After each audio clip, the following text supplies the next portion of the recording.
Because this is back to school week for so many, we again put education on the American agenda. Last night and the night before, we focused on ability grouping, the practice of putting children who seem to have similar abilities together. Some on the fast track, others on the slow. But as we've already learned, educators have been finding that ability grouping does more harm than good. Moreover, it practically guarantees failure later in life for kids on the slow track. On the agenda, we try to put forward alternatives, and as Bill Blakemore reports tonight, there are some. So I wouldn't be late to school today. I rode my bike. No, we don't. In a growing number of schools, teachers are asking the kids to put their heads together, and it's getting remarkable results. It's called Cooperative Learning, and teachers say it's producing higher test scores, even for slow students, trouble-free school integration, fewer discipline problems. And it can do all this without sorting children into fixed ability groups. Many people squared the -2. Instead of spending all their time in traditional rows, passively listening while the teacher does most of the talking, Let's go work. students in cooperative learning schools also spend time in small groups. The teacher sets the task, then the kids figure things out together.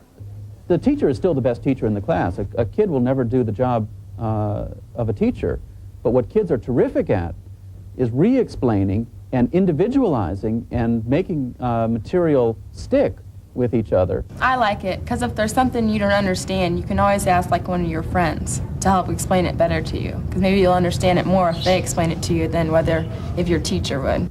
The teachers can improve their communication too, moving from group to group. I can zero in 1 to 1 or 1 to 4. And do so while all kids stay engaged. If I'm here teaching and somebody gets stuck, they have someone there. They don't have to wait. They've got a room full of teachers. Well, I think the greatest benefit is the kids can move at their own pace. No one is held back. No one gets stuck. No one is forced to move on till he really gets it. No one in Ty's group could explain reducing fractions, so he went over to Steve. Nothing will be more than 13. 13 to 7, so it stays the same. Back in his own group, Ty then taught Jenny.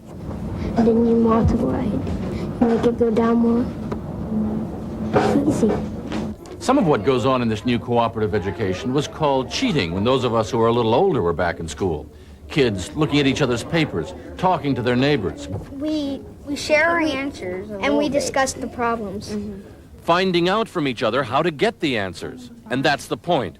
Having kids explain things to each other uses what teachers have always known. You really get to know something when you teach it. Because if you teach them something, then you know that you know it, and it stays in your mind longer than if you were just to stare at a board. What's remarkable is that this all works partly by mixing together students of different levels of accomplishment, as opposed to separating them. I saw students who I would have considered my top academic students suddenly being put on the spot and really having to explain what they thought. It encourages less advanced kids to learn because each student gets points not for the most right answers, but for individual improvement. Those points then contribute to the group score in classroom competition. And so gradually, they become a better student. And they feel much better about themselves because they're more accepted by the other children in the classroom as contributing members and valuable. The students also know they'll be tested individually.